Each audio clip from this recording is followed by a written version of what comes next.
Sa pusod ng Maynila, sa lupain ng mga naunang lumisan, may mga buhay na patuloy na umuusbong sa lilim ng mga puntod at himlayan. Hindi lamang mga alaalang naninirahan sa Manila South Cemetery, narito rin ang mga kaluluwang buhay, mga pusong pumipintig sa bawat sulok ng katahimikan. May ilang dahilan kung bakit dito na sila tumira. Noong panahon ng diktadoryang Marcos, dahil sa pagkalugmok na ekonomiya at sunod-sunod na gulo, pinili na lamang ng ilan na dito manirahan dahil mas madali at mura kaysa umupa o magpatayo ng sariling tahanan. Ang kakulangan naman sa pabahay at dami ng tao sa Metro Manila ay isa ring salik kung bakit sila nandito. Hello po, my name is Shai po, from Manila South Cemetery po. Oo. Pero meron din naman kaming bahay sa labas, since sa labas din kami nag-work pag hindi mag-uundas. Dito kami natutulog. Halimbawa, pag kailangan talaga magstay dito kasi may kailangan kaming tapusin, ganyan, pintura, gano'n. Kailangan namin matulog dito. Hindi naman permanent yung trabaho dito kasi hindi naman araw-araw may namamatay, hindi naman araw-araw may mga dumadalo sa punto din. Iniisip kasi namin yung financial. Hindi kami ganun ka-financial stable. Kaya dito ka tumira kasi nga, libre yung titirahan mo. Tapos, ang problema mo lang, kuryente, tubig. Nakapag-aral mo? Yes, undergrad nga lang ako ng college. Marami na kayo, sir.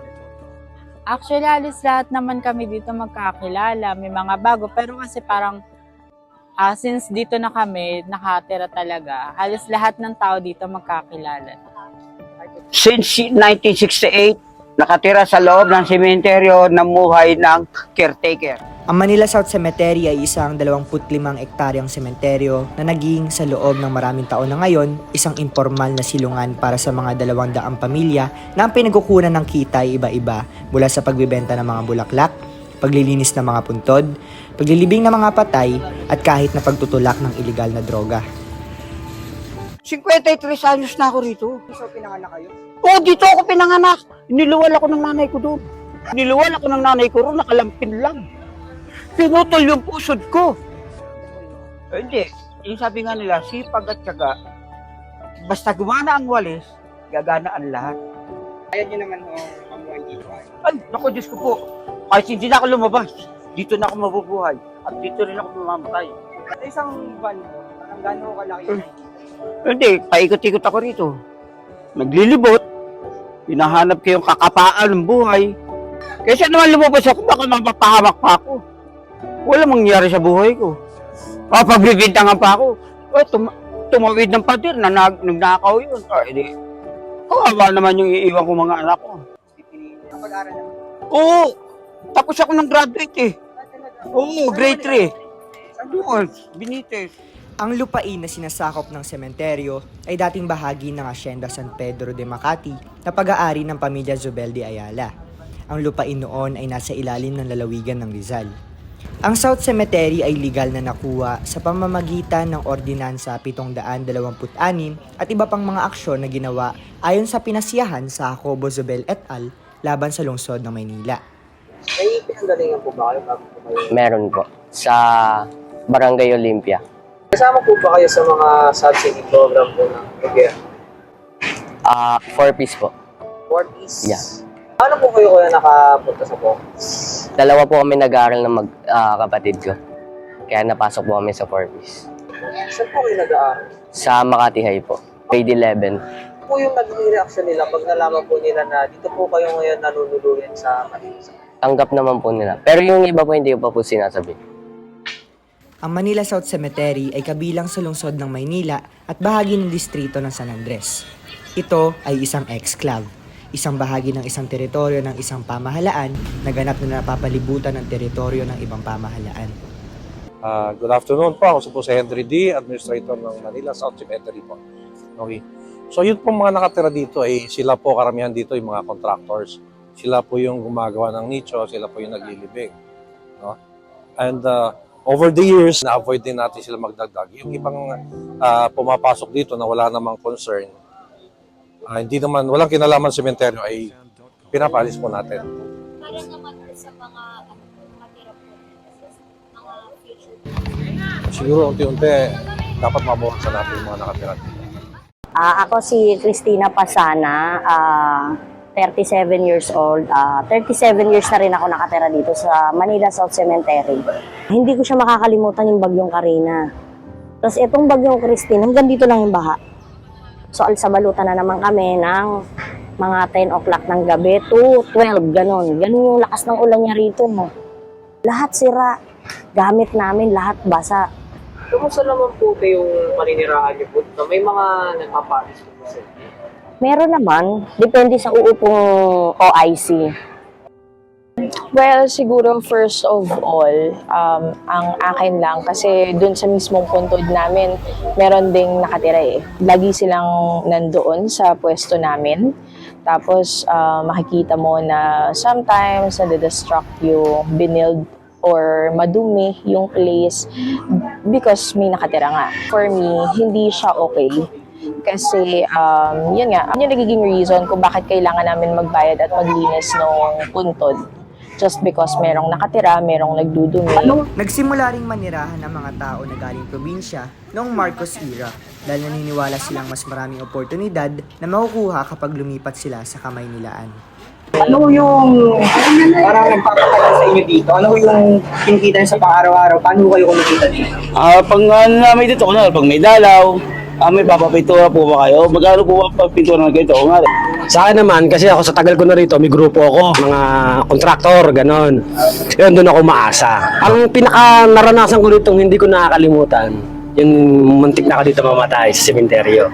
Muntik na ako masaksak. Yung mga tribes na ganyan. Kasi dati dito ang gulo eh. Pero ngayon, medyo matino na ngayon. Karanasan ko dito, naglibing ako ng 100 tao no puro.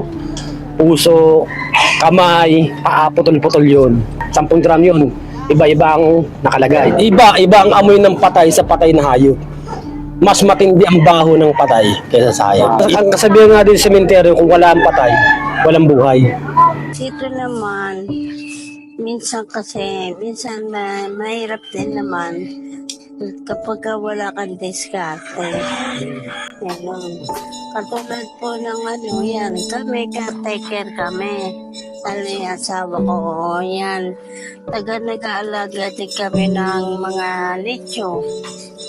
Pagka meron nagpapaalaga sa amin. So, ilalagaan namin, nililinis namin yan.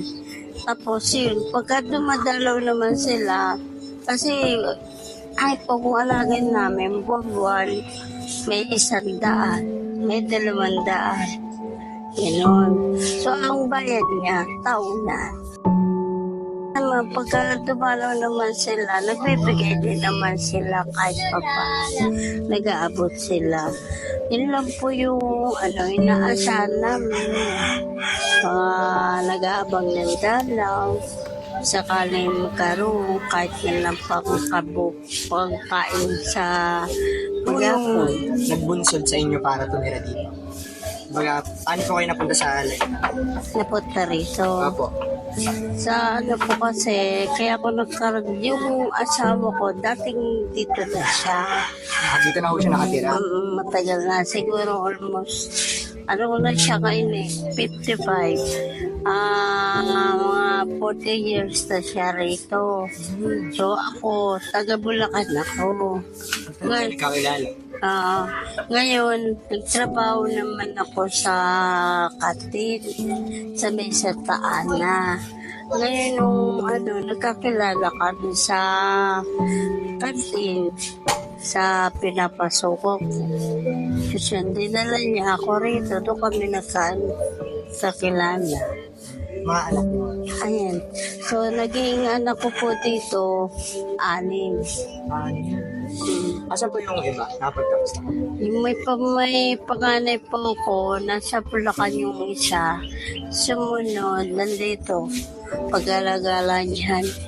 Yung mga iba, dalawang nasa Bulacan. Di ba dalawang? Ilang taon na mo yung nasa Bulacan? 20. Hindi ho sila, kumbaga, nagbalak na bumalik po sa inyo dito. Hindi, kasi doon na sila lumaki. Nag-aaral naman sila doon ng maayos. Kaso nga lang, malayo sa akin. Pero nung time na yun pinapasyalan naman nila ako. Or ako ang pumapasyal doon pag may panahon. Di Pwede ba? mo ba akong nakapasok kami sa bahay? Ma-filman lang ko ng kahit ano. Wala nang kaso hindi mo. Sige. Turo niyo lang po saan po kayo natutulog, sa ano. Ay, dito love ko. Pero may naman. Kaya lang makalat pa. Puro kasi yung anak ko doon pa nakapag-retreat. Ikaw, dito mo kayo anim? Oo, dito. Punta lang po ako dyan sa kabila.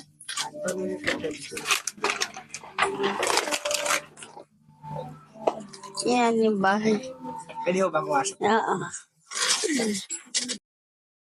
Kahit naman po ganito, hindi naman po gano'ng kahirap, no? Or mahirap po talaga. Hindi naman. Tama lang naman. Para pong sa mga napuntahan namin bahay dito, ito po yung pinakamaganda para sa akin. Yun nga po na nagtitinda kami para makasurvive kami sa pang-araw-araw na ginagastos namin lalo na sa pagkain. Kailangan natin kasi sa umaga, hanggang po, kailangan natin makasurvive tayo kahit makakain lang tayo ng sakit. Okay na sa amin na ganun buhay namin. Hindi nila kami pwedeng husgahan kasi kami gumagawa kami ng tama. Hindi pa mahalaga. Oo. Ginagawang mali. Wala kami ginagawang mali. Pagtas lang. Sa mundong ito, ang sementeryo ay hindi lamang lugar ng mga himpilan na walang hangganang kapahingahan. Ito rin ay isang tahanan, puno ng mga alaala, kwento, at mga pangarap na patuloy ng lumilikha ng mga daan sa gitna ng kadiliman. Sa mga paratang na iginiit, sa mga malulupit na hagupit, ang tanging hiling lamang ng mga individual na ito ay Sana maging ligtas kami. Naway pagtabayan kami.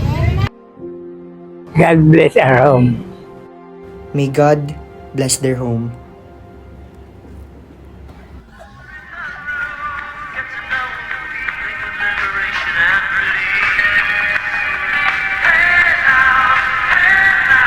Three, go.